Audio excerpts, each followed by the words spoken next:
start. As you can see, we're pretty informal here, so I think even as we're speaking, if someone's dying to ask a question, feel free to raise your hand. We'll try to leave some time at the end for questions, and like everyone said, we'll be outside after.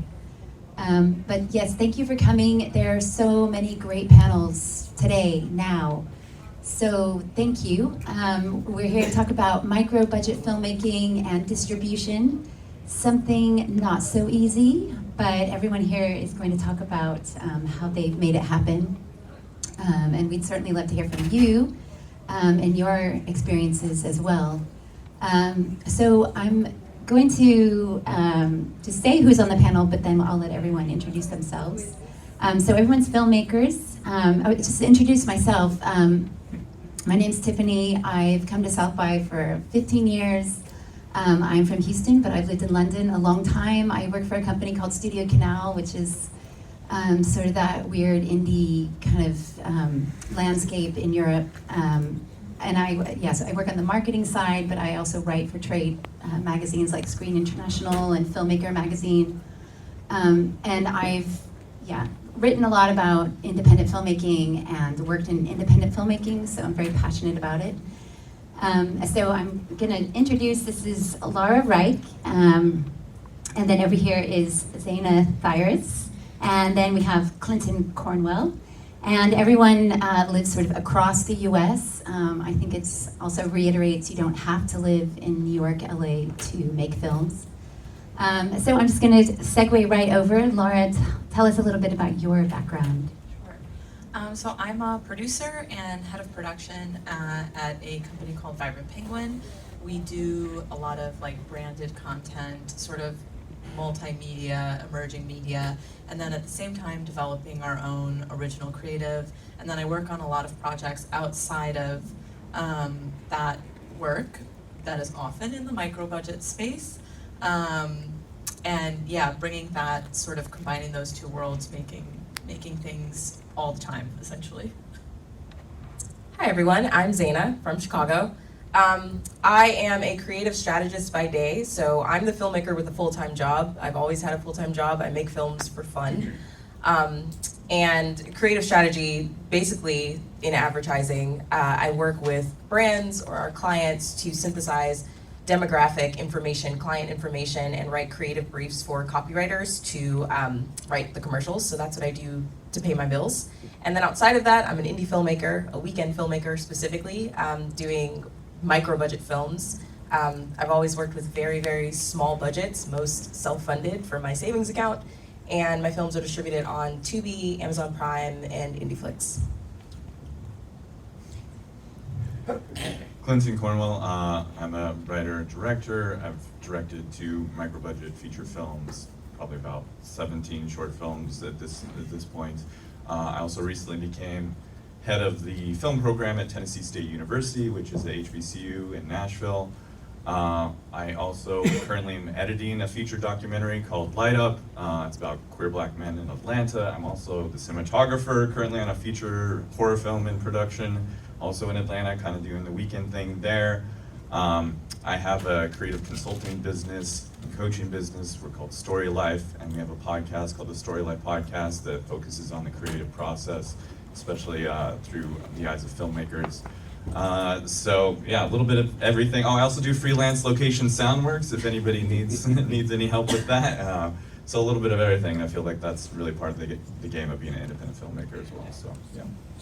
So I think we'll start with sort of this this question that even amongst us we've had a lot of questions about is what constitutes a micro budget, and it's really interesting, what everyone's thoughts are about that. So, and I'll kind of go through everyone. Maybe talk about how that pertains to you and your budgets. Even like what size budget for overall for your film does that mean? We're going down the line. So I think micro budget can mean a lot of different things. Usually SAG is a reference point, right, for a lot of this conversation. They have a micro budget contract, it's $20K, and then they also, but they're ultra low budget feature is 300K, right? So I think like the span of what's considered a micro budget varies a lot. And just when we were talking about it, I think micro budget isn't like sort of an approach in a lot of ways where your project is being made, you know, not through funding solely, right? It's a project that where you're collaborating with creators that you like, a lot of people are donating their time, and that it is sort of right in this space where like you need to find close collaborators where you're making an exchange, and it's less so about right a job or a paycheck or you know that sort of thing, but it's a creative endeavor where you're finding a team of collaborators you're working with to make a film, which is what I consider a micro budget film. I would wholeheartedly agree. The biggest budget that I've had is $10,000. The smallest I've had is $1,200. I've done feature docs and narrative shorts. I'm branching into narrative features this year, but micro budget, it's always been to me anything like under 50K. So, and to your point, the approach is really collaborative. I actually have a podcast called the Microbudget Indie Filmmakers Podcast, and it walks filmmakers through the entire micro-budget production process from script to screen, and each season has a corresponding workbook with templates, but the whole premise of that podcast is really about collaboration and really about finding filmmakers who are just as hungry as you are, networking across, meeting people at events like this, and working with skeleton crews. The biggest crew that I've had is 10 people. I've done feature documentaries with 5 people before in one location, you know, so like it's really that mindset of we're not making a blockbuster, we're telling a story, and what's the most efficient way to do that while still maintaining, you know, the quality of the film and maintaining the story.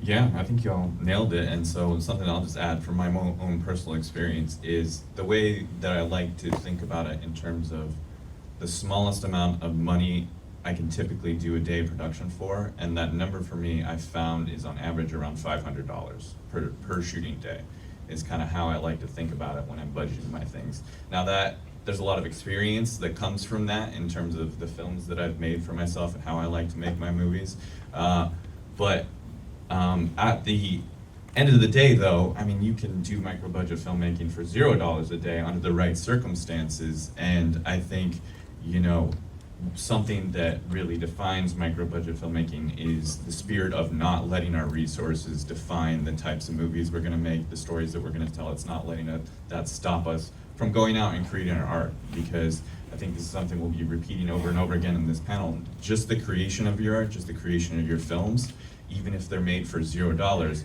that act, that effort, that has value in and of itself, and that will gain you so much in this world, that will attract people to you. You will learn from that experience. And so I think that really, for me, is what the spirit of micro-budget filmmaking is about. And if we start to segue into the distribution side, which everyone knows, whether you have a lot of money or you have no money is extremely challenging right now. I guess maybe one question could be, do you need a distributor to get your film out there, or can you do this DIY? And if you do it DIY, do you need an aggregator? I know it's kind of a big question, but as you're starting to think about, okay, you finished production and I need to get this out there, what are the first things you start to think about in terms of who can help you with that? I mean, I don't think you need anyone, right? Like the reality, I mean, you'll need a team. A movie cannot, I mean, okay, actually I don't want to say this. Someone could prove me wrong very easily. I think you could make it totally by yourself. You know, there are going to be places you can't get to.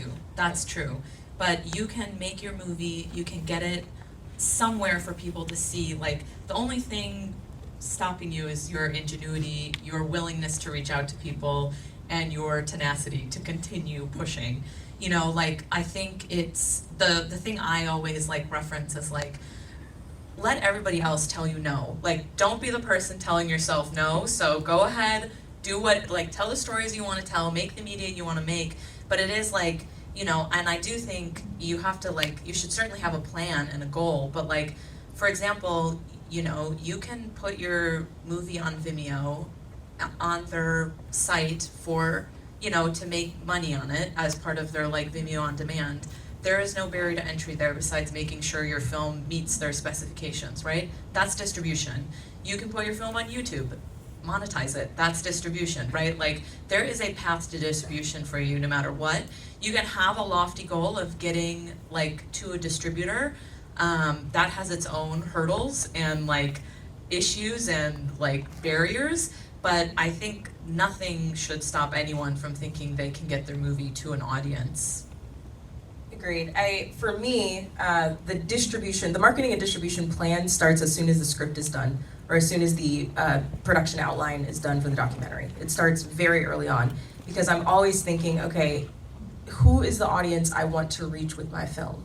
And the reality is, not everybody's going to resonate with your film, not everybody's gonna like your film, and that's okay. We've all seen films that either we loved or not so much, so every film has an audience. And then once I identify, okay, who is the audience I want to reach with that film, that is what dictates my film festival distribution list. I'm looking at the film festivals that cater to the audience that I want to reach. And a lot of times there are those like really niche indie film festivals in the towns that I've never heard of that have the exact theme of my film. Outside of that, looking at unconventional ways to distribute my film too. So some of my docs are very educational. So working with an educational library distributor was really great for me, because they were the ones who had the contacts to thousands of schools, whether they were, they had anthropology programs, women's studies programs, African American history programs that were perfectly aligned with the theme of my film. Same with national conferences. Getting my film screened at the American Public Health National Association's conference was incredible and better than any festival that my film ever screened at. So just for me, it starts once the film is done, identifying that audience and then crafting a very specific distribution plan based on how I want to get there, how I want to reach that audience. And sometimes that involves a distributor if they have the contacts that I don't have, but a lot of times it's that outreach that I'm doing myself. Yeah, sort of piggybacking off of what you're saying, I think, traditionally the word distribution almost is shorthand for maximum extraction of revenue for your film. But I feel like for us up here, I know it's true, and certainly I feel like probably for a lot of people in this room, your goal isn't necessarily how do I extract the most dollars for my amount of time invested in my film. So the question to me starts with, in terms of distribution, what are my goals at the very beginning of a project? Or once I've finished a project, what are my goals, right? You don't need to necessarily fall into what Hollywood wants you to do with your film, or what the world wants you to do with your films. What is your personal goals with your films? Is it just to connect with a few people personally about the content of your film? There's lots of different ways to go about that. Is it to sort of up your profile as a filmmaker, or up your kind of like career path? Like, there's ways to go about that. Is it to get the message of the film out there, getting it in front of as many people as possible? There's ways to go about that. And so, and I feel like very few of us, this is about, let me just make the most dollars back as possible. I mean, filmmaking is an expensive endeavor, and I don't begrudge anybody trying to make money back from their films, but often in the space, that's not our number one goal. And so it's important to check in with yourself. Like, what do you really want from your film? And then develop a strategy around that. And for example, my first feature film, 12 Months, from the very beginning, we were making that film. It was like an experimental way of making that film. And I told everybody on the team, like, hey, I don't know how this is gonna work. We may end up putting this thing just out on YouTube at the end of this, but at the end of the day, this film is just about us, one, creating something that we're all extremely proud of just for the experience of it, and two, hopefully raising our career a little bit by connecting with other people, connecting with other filmmakers through this film. And in terms of strategy, that made my main distribution the film festival circuit, or when I meet filmmakers that I'm connecting with, just sending them a screener so that they can see my work, I can see their work, and we can connect as creatives and hopefully like help each other on our journeys. And for me, that's distribution. Now, I've recently signed with a distributor on the film, right? We signed a distribution contract, but to me it's almost been like an afterthought, because I don't care that much about making a bunch of money on the film. I self-financed it, and I was happy to do that from the very beginning of the process. So what happens now in terms of the dollar value coming back, I don't care that much. I'd like to get it out to the world and see what comes of that. But I'm on to the next film. I went to the film festival circuit. I've connected with other filmmakers. I'm on to other films now because I did my distribution plan. It's a good point. The goal conversation, which we come back to a lot when we've been talking about this, is like with distribution, of course, like every filmmaker wants to make money because then they can make more films, right? If your film makes money, you can tell someone your film made money, and then they'll give you money to make a film, or you got that money back, which means you can now make another film. But I do think, especially with Microbudget and working in an indie space, like you have to have secondary goals or, you know, tertiary goals where you're like, what am I really hoping to get out of this as a creator? You know, what am I building here? Because it is, I think like you do just have to be making stuff, and so that means a lot for a lot of us. We're making stuff in the micro-budget space. So what are you really trying to do when you're asking your community to support you in telling a story, right? And I think you owe them like an outcome, right? If you're asking someone to come on board with you, to give you their time, you should have a goal in mind. You should have a vision for where you want to see it go, so that you're honoring all this like sweat and blood that people are giving you to tell a story. For sure. I think it's the goal conversation we've talked about a lot. And it really is about defining what success is for you. And I had to learn that very early on in my filmmaking career. Like, I knew that I was not cut out to write the $20 million scripts and go to Hollywood and pitch. That was just not me. I knew that I was the filmmaker that was going to have a full-time job with PTO, and you know, like that was literally me, and I was going to make films when and how I could, you know, based on the connections I had, the collaborators that were interested in collaborating with me.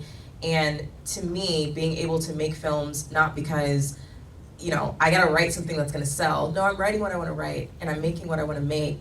And that, to me, having the autonomy in that way is success to me. It's not really about the recouping of the cost or how many millions of people see the film. You know, to your point, if I can get 200 students to watch my film called Black Feminist, and one of them goes on, you know, to do some incredible work because of it, that's success for me. Another one of my films that I did, a filmmaker emailed me and said it saved their life. And that, to me, is like, okay, that's the impact that I want to make as a filmmaker. So similarly here, like, we all have different individual goals, but for me, it's in the micro budget space, it's not about money, and that's why I love being in this space.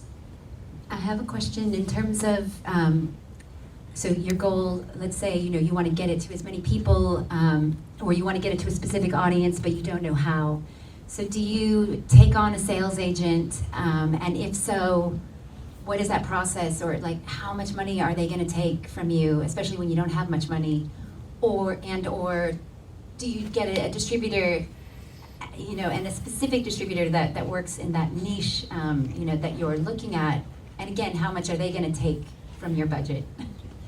I'll say like a general answer to this question is that I'm sure y'all are learning already, but almost every part of the filmmaking process you can learn and do yourself now. And that includes everything with distribution. You can do it yourself, and that's gonna be the most sort of like money-wise, the best way for you to do it, because everything that you are not doing, somebody else is taking a chunk of your film, right?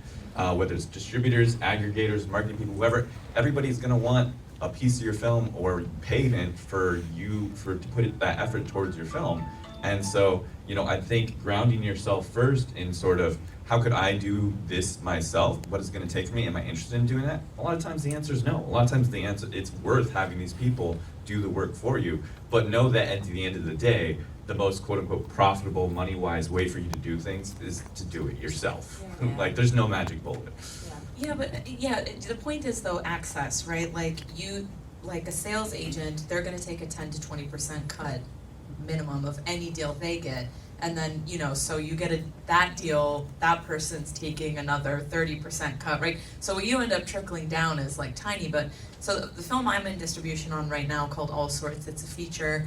We ended up not signing with a distributor. We had a sort of horrible experience. We were negotiating with someone for months. They ended up having a bad weekend with a movie. They dropped the deal. We signed with another distributor, and they ended up like disappearing after a few months. and we managed to get our rights back, but we were working with like a producer's rep who worked for a flat fee to pitch us out, and she was able to leverage that relationship to get our contract nullified. And so after that, we decided like, we're done, we're gonna go with like an aggregator, which means we just pay a service fee to get our film on a site. So All Sorts is on, you know, iTunes, Amazon, and we put it up on Vimeo ourselves. And so we just paid them for that. They don't take a cut. That was just for our TVOD, which we can get into all the windowing. But you know, like, we did end up also working with another producer who essentially worked as a sales agent for us. And she, you know, she got us on airlines. Like, we're on Emirates and Qatar now. That was one of the best deals our film got. 100% worth signing with her to take our film there. There was no way we were ever gonna get our film on airlines without her, right? So like, it is your film, like, these people are doing work for you, right? So they're taking a cut, it's understandable, and they're getting you access to something you might not get otherwise. And we did actually make money off of airlines, which is amazing, but like, you know, even from that deal, someone like saw the movie. This sort of is to your point of like the impact you make. Someone saw the movie flying from the UAE to, I think, Amsterdam. He was like, I loved your movie. I want my wife to see it. Can I do your French subtitles for you? He did French subtitles for us. Now our film has French subtitles. You know, like, it's that stuff like that is like amazing. The community, just by making something like and getting it out there, like the community that comes back to you, just being open and receptive and responsive to people, like that's so random. I could never predict something like that happening, and it's awesome. Tiffany, you made you pointed out something, how to get your film to the audience. And when it comes to understanding audiences, and this is a little bit of my strategy brain coming in because this is part of my day job, but it's really important for you to understand the demographic, for you to understand the market. What are the things that they're into? How are they consuming content? You know, like in what ways are you able to best market your film to reach this particular group that you're trying to, you know, get your film seen by?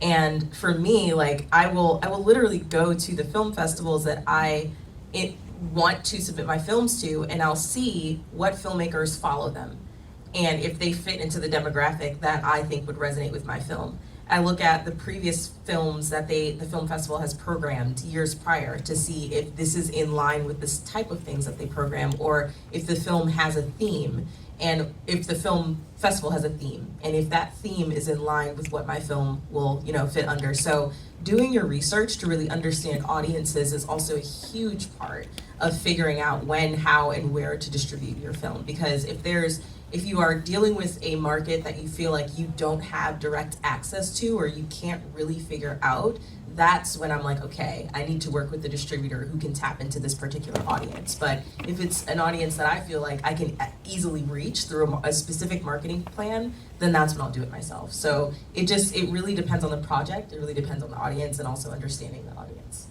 Well, and just saying, like, that's something that we're lucky to be in the age that we are, is all of that demographic information used to be locked behind closed doors and almost inaccessible to the average filmmaker, but now you can use the tools available to you oftentimes to figure out where your demographics are, where your audiences are, who might like your content, like where those people are at, and make those connections a little bit more easily. Like, you're never gonna have a 100% conversion rate. Not everybody's gonna be right for your film, not everybody's gonna love your film. Our art form is extremely subjective, you know, but helping yourself out by putting in front of people who are more predisposed to your work, you can find out who those people are now much more easily than you were able to in the past. I guess I'll just say real quick too, like, this is sort of going back a little bit, but like, when like a deal doesn't work out, our perspective a lot has been like, that's fine. Like, you shouldn't try to force things, I guess, is what I'm saying, because if someone is like not interested, they're not gonna do the work for your film, right? So like, because you have something in your mind, you want a specific thing, and you're like, I'm not gonna settle for anything else. If those people are telling you they don't want your film, you should listen to them. Like, so in some ways, the deals that didn't work out for us, it's like a blessing, right? Because why would we have wanted a deal with someone where, you know, they're not interested anymore? You want people who are enthusiastic and that's sort of to your point of finding people who are working in the space that your film is functioning in is you want to find the people who are enthusiastic about your film, because they are going to put the effort behind getting it out for you. Yeah, just like summing that point up, oftentimes when we're making our micro-budget films, it's like, hey, let's level up the film by finding the most professional person or the most professional actor, and like, you know, have them, maybe they'll do a favor for us. It'd be lovely for them to do a favor. And sometimes that works out, right? But a lot of times, if you're asking people to like take a step down from what they usually get paid or the kind of work environment they're usually a part of, they give you less effort as a result. They're not giving you as much of their time, and so there's almost like a micro-budget, independent like vibe you feel from people. And my experience has been, I'd much rather have somebody who's there with the right vibe, with the right enthusiasm, who's really down for the process to engage in it, be a part of it, because there's clear incentives there for you, right? We've got a lot of directors here in this room, and something that I think is important as a leader of a project is, and you kind of mentioned this earlier, what are the people working with you getting out of your film?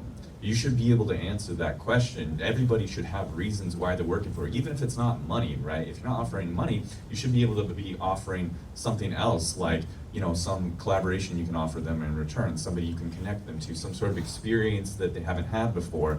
But that should be clear to you as a leader, because you have a responsibility as a filmmaker, like when you're bringing people onto your projects, to make sure that they're having a good experience and make sure they're getting something out of your project.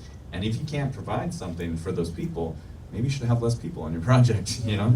And exposure is vague. You know, like I've heard this a lot from people like, oh, like you'll get great exposure. No. Like for me, I provide every single person on my team, even if it's a team of 4 people that I'm making a documentary with the, first of all, the production schedule, so they know when they're gonna get footage for their reel. They're gonna know what we're shooting on, so they'll know the quality of footage that they'll get for their reel. IMDb credit and the film festival distribution list, the distribution plan, like these are the festivals I'm submitting to. We cannot guarantee acceptance, but it shows that you have a plan for your film. And that makes, you know, even non-monetary incentives. I've worked with camera operators who wanted an opportunity to DP something, to be like the lead cinematographer and put together the shot list for something, and they never had a chance to.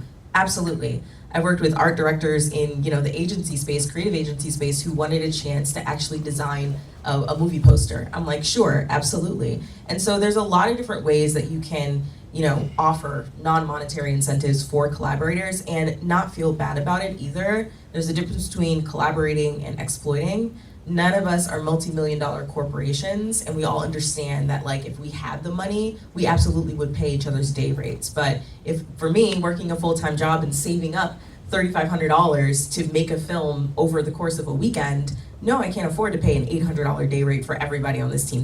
That's exceeds my budget, you know? So figuring out, you know, understanding that it's okay to move forward in a collaborative type of nature, but making sure you're not exploiting filmmakers by actually providing real incentives that they would value is really, really important. And well, this sort of taps in, but I know a lot of people, again, if you're working on a small set, will say, well, will the film be seen on the big screen? You know, will it get a theatrical release? And this can also tie in with windowing. You know, what can you?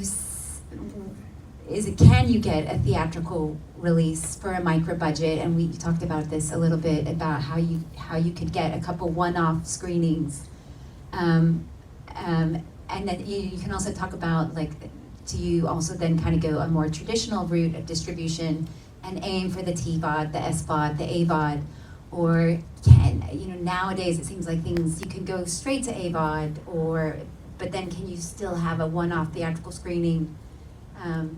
I know there's lots of different answers for that. Yeah, so people are always going to tell you there are rules. There aren't. Like, there's always an exception.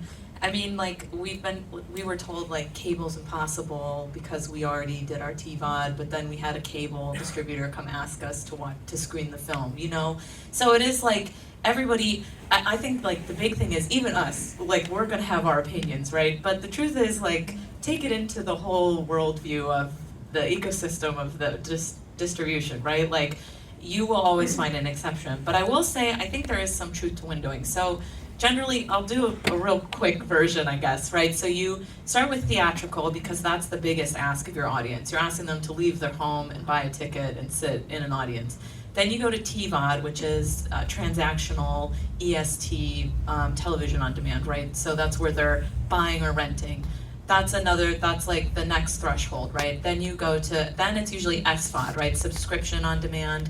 So they've paid to be a subscriber. And then it's AVOD, advertising on demand, which means really anybody who's willing to watch an advertisement can see it, right? And they window it because the idea is that once it's on with advertising, people aren't gonna pay to see your movie, right? So that's why you do your TVOD before you do your SVOD, because then they're just gonna watch it on their subscription instead of paying for it.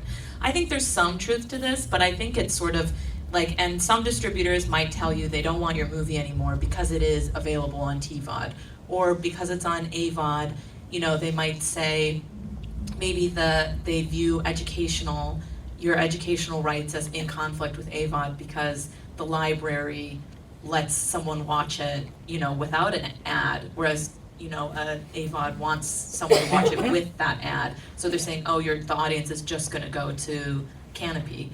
But even, well, just a quick note, even with that, like your educational rights can be divided even more. Like these are all different rights that your film has, right? And understanding that too, like our airline rights are a specific right. Our hotel right is a specific right. Our educational right is a specific right. And so all of those are like segmented, and you can sign them all to one person, which is what a distributor generally wants. They say, I want to take all your rights for your film.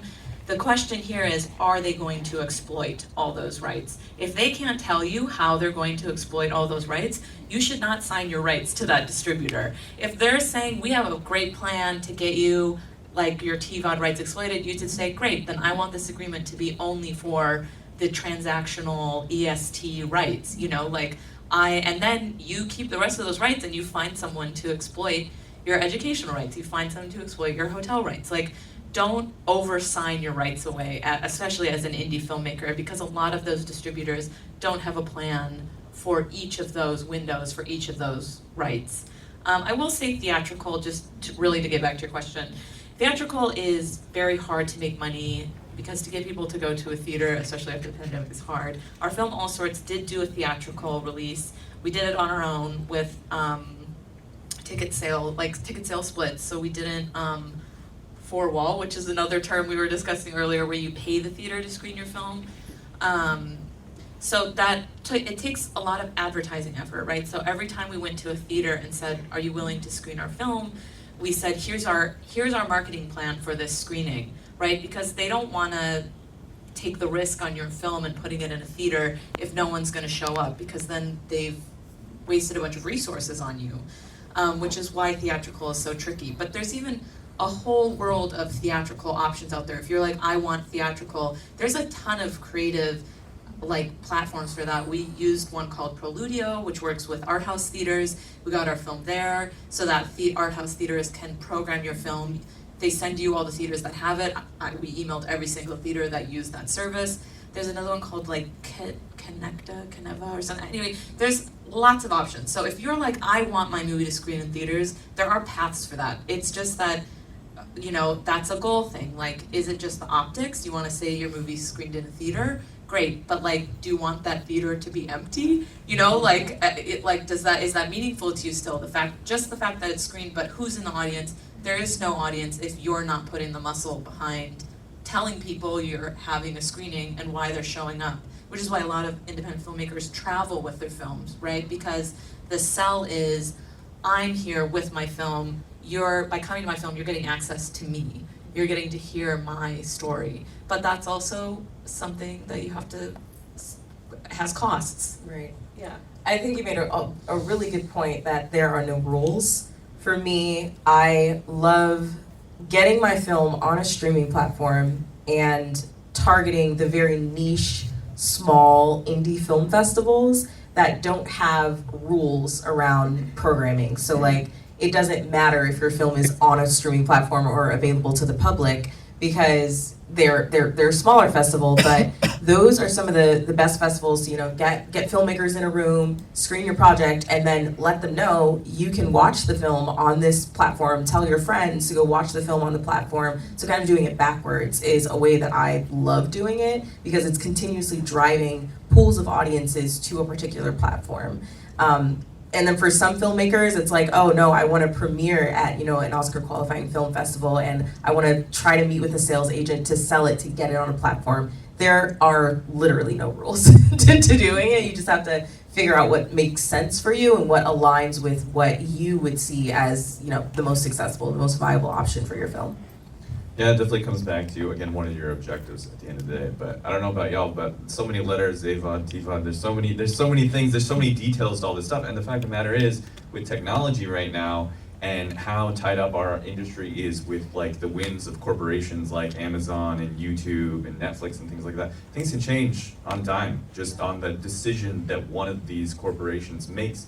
And in fact, I've seen it. It's like 1 week Amazon Prime is taking all independent films and paying 12 cents per minute, and then the next week they're paying like a penny per minute, and that whole like method of like releasing your film online suddenly dead. It's not worthwhile, and that just changes just like that. And so I think one of the messages here is it's a lot. There's a lot of stuff out there. It is super overwhelming, and if you're feeling that, like, that's not just you, that's everybody else, that's us up here too. But I think it's on you as the independent filmmaker to educate yourself and to make sure that you're going out there finding the information, because it's constantly changing. A lot of things that we're saying here, you know, are gonna be out of date soon. And so when you're out there ready to release your film, whether it's a short film or a feature film, you know, put in the work as a creator to educate yourself about what current distribution is like, what's working for people, what's not working for people. And some of the resources that I've really used to do that is there's lots of great independent filmmaking podcasts out there that talk about distribution a lot and have recent guests that are up on those things. You know, there's YouTube channels out there, and something where I found is like Facebook groups and Reddit groups, because if you look for articles, right, if you just like Google independent film distribution, you get some article from like 6 years ago, which is like, this is all useless information, this isn't relevant anymore. But if you go into places like Reddit or there's Facebook groups, which if you add me on Instagram, I'll happily link you to some of these Facebook groups that I'm talking about that'll help have up-to-date distribution information. There's filmmakers there who are currently doing it in the process with these companies, talking about how much they're getting paid, what they're making, what's their experience like with all these distributors. It's up to the date, up to the minute like information, and they're happy to share as part of the community. So come be a part of these communities and like have that exchange, contribute positively to them, because nobody's bringing the information to us. Unfortunately, these companies don't want to give us information. They don't want us to know what the best path is. We have to help each other out, and through these like community sites is I've found is one of the best way to find that information. Do you have a question? Oh, sorry, didn't see. So the title of the panel is a micro budget, but I've heard you mention independent film a little bit. Yeah. And I recently took a advanced direction class where the guy just like destroyed our dreams really by saying, look, independent film died with Blockbuster, and you're only gonna be micro budget forever, because even if you did get, there's 5 major studios, even if you did get a gig with them, they're gonna tell you what to do, you're not gonna see your vision, the age of the auteur is dead. That guy sucks. And Yeah, like fuck him.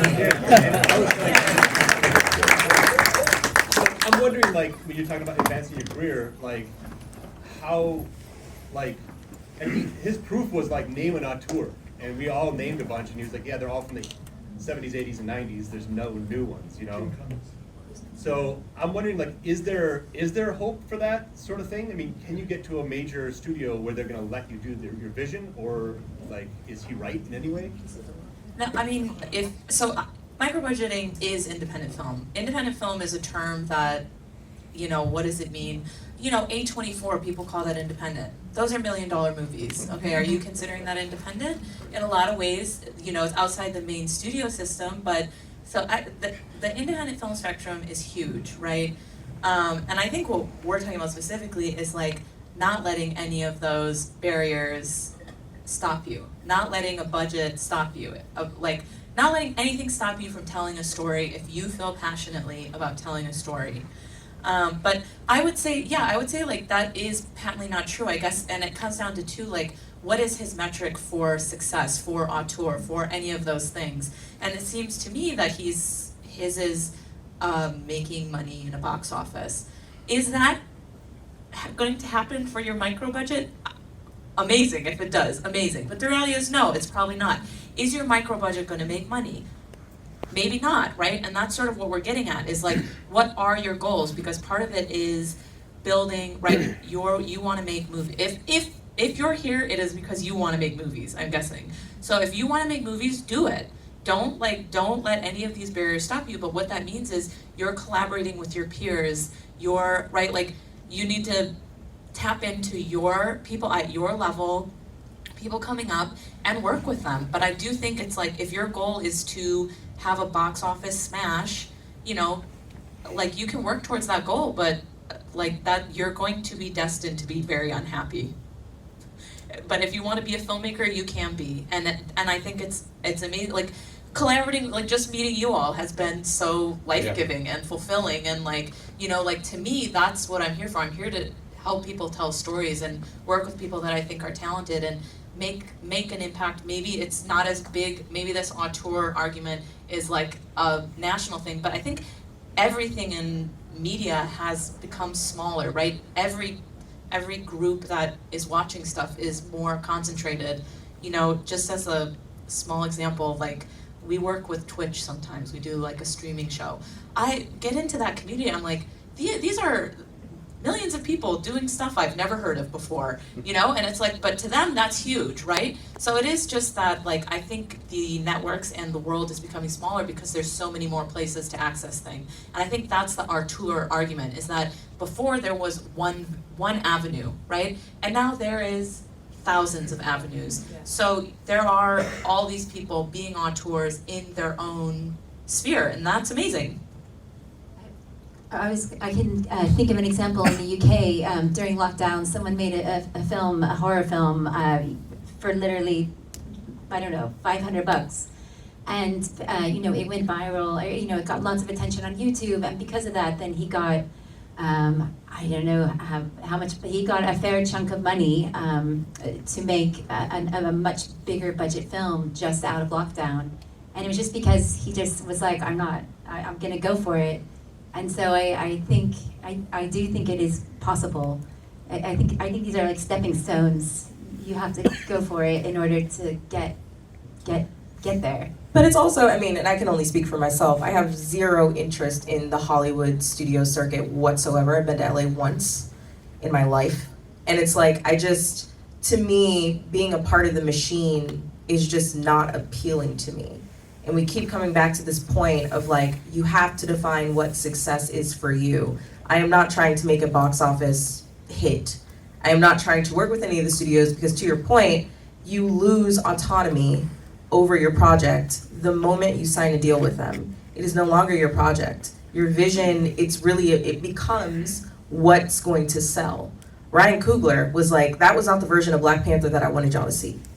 And it's like, it's not yours once it becomes an entity's. And I think that the beauty of micro-budget filmmaking is being able to maintain that autonomy, and that in and of itself is the success. So I could not give any advice, any direction, anything pertaining to getting into that Hollywood scope, that Hollywood circuit, that studio circuit.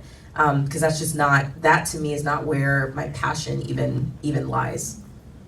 Yeah, you asked, is the dream dead? And I'd say, if your dream is to work with a studio and have full creative control, yeah, that dream is dead, because the reason we don't hear about these auteurs anymore is because the movie studios used to just be movie studios. Now they're all owned by corporations who don't give a fuck about making creative movies. They just want to meet their dollar, their profits, their whatever. Like, a lot of movies released by studios now are loss leaders for other products and stuff. So they don't care about your artistic vision. So if that's your dream, that dream might be dead. But in terms of the dream of going out there, making your art, making your movies, that's alive more than it ever has been. Because in the past, you needed huge amounts of money more, even just to make a short film, because the cost of film stock and the cost of all the technology, the prices have come way, way down.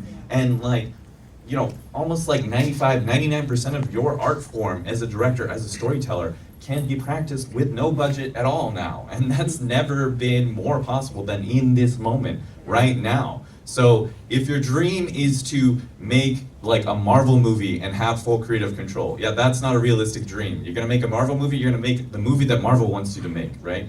But if your dream is to go out there and create and create art that changes you as a person and that affects the people around you, and it has you having amazing collaborative experiences with people, like, that's what I'm here for. And that dream, like, you can go do that as soon as you get out of this panel, go make something, like, right now. And that it's very exciting, and I wanted to segue to Zanah, going back to what you talked about, reaching like your passion going to the audiences that you wanted to, and you've talked about some interesting release strategies. Whether it's the education platforms, churches. I wonder if you could like tap into these sort of different alternative ways that you can get your film out there.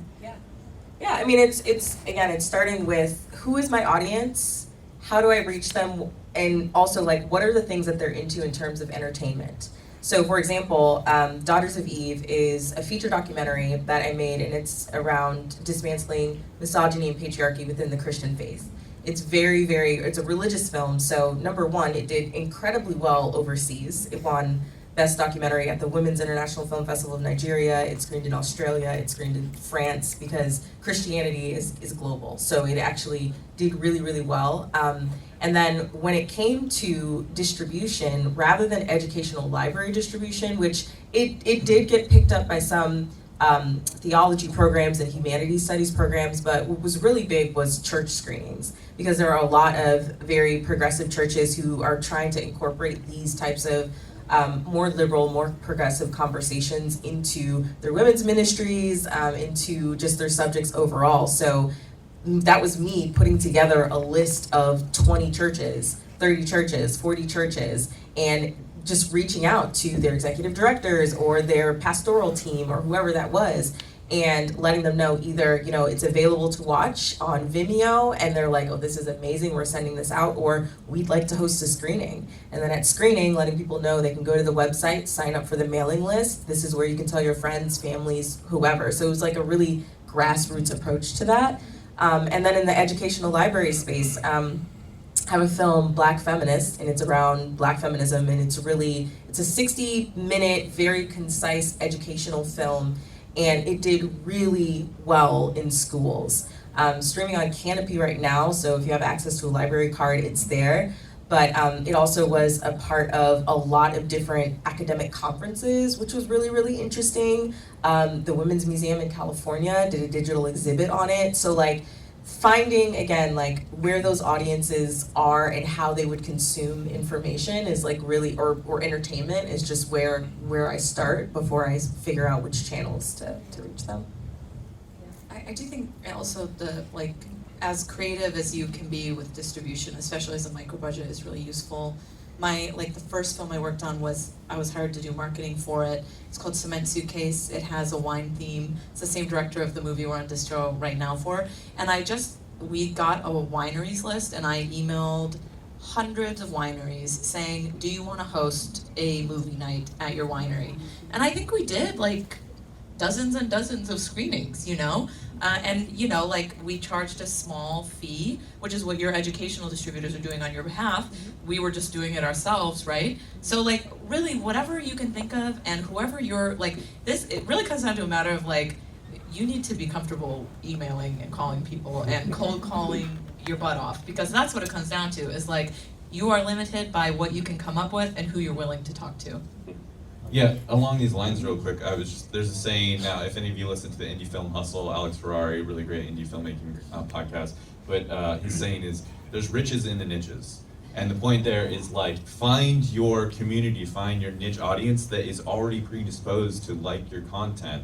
And that's a way that you can get into these lots of different creative distribution outlets, is finding that connection between content and audience. There's riches in the niches. So, you don't always have to be thinking in those terms, but when you find those communities that align with your content, get it to them, get it out there. And I know we're running short on time, but we did have a couple slides just to show some of the marketing. Do we think we have time? We have some questions too.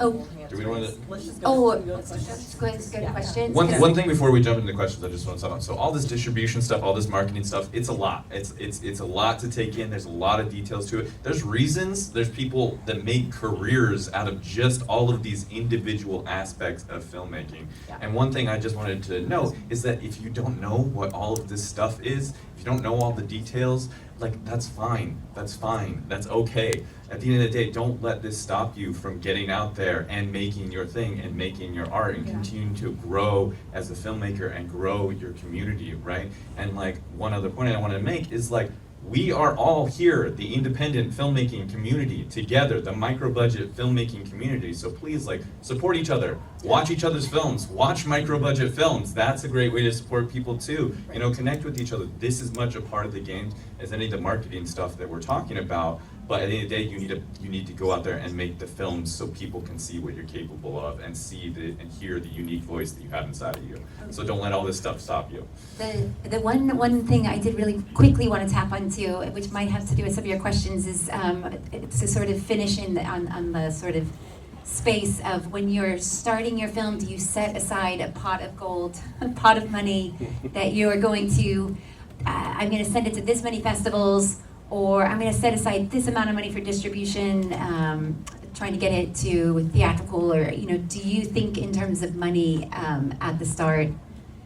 You certainly should. You should. I mean, it costs money to submit to festivals, but I will just say you can get creative there too. If you've ever screened in a festival, email all those festivals and ask for a waiver. Or if you've never screened in that festival, email those festivals and ask for a waiver. You're going to get told no a lot, but you might get told yes. Like, this is, I think the big takeaway should be like, literally nothing can stop you. Like, just like, if you are willing to ask, someone will say yes eventually, right? It's just being able to be told no 100 times before someone is willing to tell you yes, and you know, being like, I have a vision, this is what I want. You do not need to have money stop you, I guess, especially not today. Are the questions supposed to go to the mic? Yeah. Sorry, I think it's because they're recording it. Yeah, loud with the microphone. I'm glad to use the mic, and I know we have to be quick because of time, so thank you so much. This was brilliant, and I so appreciate the answers that you've already given us. I have one question that may be offensive, and then one that's just very elementary. Bring the offensive one. Let's start with the offensive one. So if you know what your vision is, and you know what you want to do, should you pay attention to any trends about what's making money or what people like or what is out there? And the second question is, when is your budget no longer a micro budget? I just want to know what that looks like. Thank you. As far as trends, like, again, it depends on how you are measuring success. You know, if you are like, I want as many people to see this film as possible, then you want to pay attention to what people are seeing and what audiences are seeing what and what they're gravitating towards. I like using trends as more of just like background information and more so like what are audiences gravitating towards, and then what are these particular films doing that are making audiences so attracted to it, so I can incorporate that into my distribution and marketing strategy. But it's not changing anything, because ultimately the success for me is making the film I want to make, and knowing that the audience is going to come to my film if I'm strategic about that. So there are ways to utilize that trend specific information, but me personally, I don't let that drive my creativity and like what I want to do. Brilliant, thank you. And the micro budget? To me, a micro budget is like anything that you are getting favors to make your movie. Like if you're like, I mean, okay, at a certain point, yes, if you're spending hundreds of thousands of dollars, it's tough to call it a micro budget at that point. But I do think like a micro budget film is one in which you are making creative trades. I feel like more than anything, there is some money, but what you are doing is collaborating and trying to find a different way to make your film, you know, with very limited resources. If your resources are very limited, you're making a micro budget. Like, Yeah. I don't know, there's a number. No, that's right. Thank you, no, that was great. I call it the credit card thing from. Yeah. Gotta have it. Exactly. Thank you. Thank you. My name is Antonia Carroll. I'm a writer and actor. Hi. And my question is about the timeline for distribution and marketing. let's say I finished my script, should I be submitting to screenwriting festivals or should I start casting? And then at what point am I thinking about what other festivals for screenings that I'm going to submit to, distribution, things like that, just like what the timeline would be? Well, I'd say let's take the word should out there, because Okay. there's a lot of different ways to go about it. There's no one right way to go about it. And so it goes back to what we're talking about. What are your objectives, right? And you only have so much bandwidth as one creative person. Like, you can only do so many things. That being said, it's absolutely, and these two will talk much more about it, but it's absolutely advantageous to start thinking about your marketing strategy, your distribution strategy early on, to have some ideas about that stuff, because there's lots of things that you can be preparing ahead of time, you know, having behind the scenes on your shorter film, having people taking photos for you, thinking about promotional materials, thinking about like where you might target for your distribution. And the earlier you think about that stuff, the easier you can make it out on yourself, but it's also, it's not essential. It's not essential, and if you don't do that stuff, it doesn't make you a failure or anything like that. Yeah, and I would say like, yeah, submit to everything, but sometimes that costs money, right? So that's a trade-off too. If you're saying, I'm gonna submit my script to all this stuff, that could be hundreds of dollars. It could be hundreds of dollars that you're taking away from your short film budget. But I do think an approach of like everything. As much as you can manage, you should do it all as soon as you can. And maybe that's a little overwhelming, but it's like, a lot of times like, submit to something, submit your script to things, maybe pick 3 that you think would actually benefit it, or if it's worth the money, and then forget about it, move on to the next thing, right? I think you kind of, a part of micro-budgeting too is like, you really can't depend on anything until it happens. So it's sort of like, make your best efforts, but like, don't get too attached to anything, have a backup, have 3 plans past your original plan, like, it's about just being really creative in how you get your film made. Yeah, and it also just, you know, it comes down to what your goals are for the film. If you want this to be an award-winning film, then the festivals are going to be top of mind for you. But for me, it's like I map out my marketing and distribution strategy that helps craft my schedule. If I have a film festival deadline that I want to meet, then I back out my production from that date. I know I have to have picture lock by this date. I know that I have to have, you know, things in order by this particular date. But it's also like, don't get too caught up in where it's going before it's made, because you need to have something to actually submit. You know, so like once your script is done and you're ready to make the thing, focus on making the thing. Yeah. And one thing I'll just say on submitting to things, in terms of film festivals, in terms of screenwriting competitions, a lot of them suck and are not worth your time, are not worth your dollars. So be 100%. like, before you submit to anything, I know that you get this excitement, you're like, I'm gonna submit to a thing, maybe I can win. But like, there's a lot of things that are just there to take your money and will be no benefit to you, even if you get into them. Yeah. Screenwriting competitions and grant competitions and film festivals. So just be like, I understand the excitement of clicking that submit button and submitting to something, but be very discerning. Do your research on things before you submit to them. Make sure it's really gonna be worth your time if you get into it, because a lot of them are just there to exploit you. Yeah, thank you. And people only have so much bandwidth, so if at a certain point you're like, this is not fulfilling for me, just move on to the next thing. Like, that's okay too. You gotta be honest with how much you can handle. I just thought of something quickly, but I also wanted to say, think of international. There are, I go to Cannes, and I've gone to incredible panels that are French-based sales agents that specifically deal with short films or specifically deal with micro budgets. And there's such a big audience in Europe for this type of material, so you might struggle here in the US, but if you start getting exposure over there or in a country that you're from or somewhere abroad, and then you come back here, you know, that can often help you. So I would encourage to think big. Hi, this is a very valuable panel for me.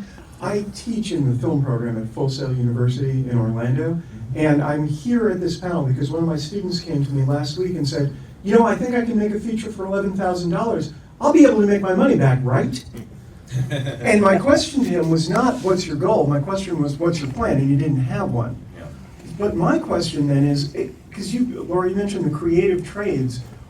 We can make trades because people want to be DPs that were camera operators, so they'll work for us for free. What on the marketing side can you trade if you want to get somebody like you who would call 100 different wineries to get the movie screened and all of that? Yeah. I mean, that's a good point. So I will say, full disclosure, like that was a paid position. It wasn't very well paid, but it was paid, right? And so that's something too where like, that's a little tricky, because I think I will say, like, for me, I work mostly as a producer. I find directors that I connect with, and especially on their short films, I don't ever make money, but I'm willing to hustle for them, right? Because I like I'm the person that's gonna be emailing on behalf of that director. So I would encourage this director to find a producer that feels that way. Like, is that easy? I don't know, right? But like, these shorts I've made, 2 of them, one of them, Sojourn, is a narrative, Status Pending is a doc. You know, these are filmmakers that I collaborated with because I believe in their vision and I like them as people. And that means I am these are movies I made years ago. I will hustle these movies forever. If I think I can find another opportunity for these movies, I'm going to. And I'm not gonna, there is no timeline for those movies in my mind either. If I can find a distributor who wants to play ball, like, let's do it, right? It does get trickier, but like, that's the reality. Like, you have to find a core team, I think, that's willing to hustle forever for that film. But over time, you get more projects, it becomes trickier, right? But like, and I will say, like, as a director, if you are a micro-budget director, you're a producer. None of the directors I work with are not helping in a producerial capacity. And I think it's unfair of a director to think, I'm gonna get someone to come on to my project and I'm not gonna have to do any of the producing legwork. If you are in micro-budget director, you are a producer and you are gonna have to do some of that stuff. I just don't call myself a producer because I don't want to be a producer. And that's fair, but I think it's like anyone who is directing micro-budgets knows they're producing stuff, but Absolutely. they still need a producer. Yeah. Yeah. And also, like, I love working with students, college students, going to film programs, marketing programs, PR programs, and saying, I'm looking for a marketing students or interns who are willing to, you know, work on this particular project for a 6-month span in exchange for credit or in exchange for whatever. And here's an email list, or here's, you know, I need you to run the social for this page. I did that for one of my films. They ran the Twitter page and did a phenomenal job putting together the social media calendar and telling me about the algorithms. And they were able to like put that in their portfolio as like, I actually did this for an award-winning film, and you know, it ended up getting their first out-of-school job as well, which was really cool. But like, there are definitely ways to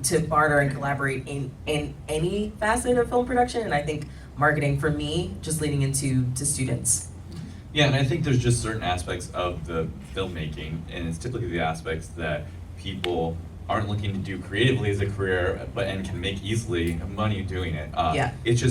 It's much harder to not pay for those things, Right. you know, and just knowing that as a filmmaker ahead of time and setting aside some of that funding, being realistic about that is a great place to be. Like for me, like a good sound person, like you can almost never find a good sound person who's gonna work absolutely for free. You're gonna have to pay some amount of money for that That is position very on set. true. Yeah. Pay a sound person who's gonna get you good audio. Yeah, but That's the people biggest forgive- micro-budget tip. Yes, people forgive shitty visuals. They will never forgive shitty sound. And ever. like knowing that ahead of time, you can budget for that, right? Right. And okay, I got this budget, it's gotta go this much to sound. Yeah. Marketing's another one, it's really hard to do that, find people to do that for free. And so how are you gonna build that into your budget ahead of time? And then where is that gonna take from? What other places are we gonna have to, I'm gonna have to take it on as a filmmaker, I'm gonna have to make it work, or I'm gonna hopefully have a team around me. But you know what, sometimes as an independent filmmaker, it's hard to rally a team, because as you all know, making movies is really fucking hard, and there's not that many people who are always down to do it. So it's like, you know, sometimes you just gotta take more on yourself, you gotta always be initiating your own stuff, and that doesn't mean that you're a lesser, it just means it's really hard to make movies. Thank you. Really quick, I have a question. If you guys wouldn't mind sharing a little bit of how you balance, because you say you have full-time jobs, and I've struggled for many years and decided to go into academics to, you know, to have a more stable living. And on that path, luckily, I actually went back to school, and the school production got in here. So, Great. but I'm still not like, I'm aware I make this academic choice, I'm gonna stick with it to make sure I could pay my bills meanwhile. So can you share a little bit about what's that like? What do you do to be a filmmaker and Yeah, I mean, I would say, like, there's gonna be times in your life where you're out of balance. like, and that's just gonna be a part of the process. The stress level's gonna be high, but you can't do that forever, or else you're gonna burn out. You're not gonna survive it, and you're just gonna wanna quit filmmaking. We don't want you to quit filmmaking, we want you to keep making your art. And so finding that time and that space for yourself, whatever it means for you as an individual, because our brains all work differently, we all have different needs, is important, right? But at the end of the day, remember, you gotta have your survival needs met first before you can be creative. It's almost impossible to be creative if you don't feel like your rent is paid, if you don't feel like you have the money to put food on the table. So first off, forgive yourself for going out and making money and maybe not being as creative as you want to be. And then once you're ramping up into those projects, say, hey, I can be overwhelmed, I can be out of balance for a time, but eventually you gotta start questioning, how am I getting back to balance? What am I gonna let go of so that I can take care of myself, so I can rest, so I can get a full night's sleep, so I can eat, so I can be less stressed. Like, and it's, unfortunately there's no, I'm way out of balance right now, I'm trying to figure it out myself. There's no magic bullet to it, but it's just about being conscious of the state that you're in and doing little work over time to restore yourself to that place where, you know, you are more healthy, more ready to make another film and then return back to that healthiness again. I do 3 things. Number 1, this is before the pandemic even. Every single one of my production meetings for any of my projects was virtual. Because having to get in a car and drive and go somewhere and meet, no. After work, I'm clicking a link. Whether we're going over the shot list, whether we're going over the production schedule, whether we're doing a table read, everything is virtual. So that saved and maximized a lot of time for me. Number 2, I found my time pockets. If my job is 9 to 5, that means Monday, Wednesday, and Friday, or Tuesday and Thursday, I'm picking 2 days where before work, from 6 a.m. to 8 a.m., that's when I wrote my feature. From 6 a.m. to 8 a.m., I turned my phone on Do Not Disturb. All I did was write for 3 months, got the script done. Wednesday, Thursday, Friday, after work, from 6 p.m. to 8 p.m., those are my time pockets where I'm doing the production schedule, where I'm doing whatever. But literally finding those pockets of time and only working on one project at a time. I will only do one film at a time, and I will not start working on another film until the other film is done. Because again, there is no rush when you have a full-time job and your needs are met. So you don't have to be juggling a bunch. So virtual, finding the time pockets and working on one project at a time are literally how I'm able to continuously just like keep it going. I've made 15 films and directed 8 of those. And I've had a full-time job since I got out of college. It's just always been that way. I think make a last point. I mean, it's the same. I work a full-time job, and that's why I can make these micro budgets where I'm not getting paid. And that's something where with the crew, I don't ever want crew, like some people are making their life as freelance crew, right? So they're probably not a good fit for your short film. It is probably going to be people who are working, who have a paycheck, who can like have that luxury, right? So it's like a respect thing as well. But same, I work and then I go home and I work on the side projects. I find time on the weekends. It basically means you're kind of going all the time, but it is like you need to take care of yourself and find breaks and find outlets. And I will say, like, I think that like the projects I've made on the fringes are the ones I'm like most proud of, right? Because what I'm getting paid for is so that I can live my life. I do interesting work, I like it, but it is those short films that I made in my off time that I'm the most proud of. I think we have to finish. I know you had another question. Last one, as far as last one. Yeah, I'm Tatiana Bejarrosi. I'm a student at Carnegie Mellon University, and I wanted to know, like, a specific example of what you consider a success, and how did you do the distribution for each of you? Do we have time to answer this? We That's might a big have to. question. Real quick. Yeah, No, let's we'll talk talk about to you it. outside. We'll happily talk to you outside about that. That's a very big question, but yeah, I think we gotta wrap it up unfortunately. Yeah. Okay. But yeah, it's a good question. Great question. Thank you, everybody. Thank you, everyone. Thank you.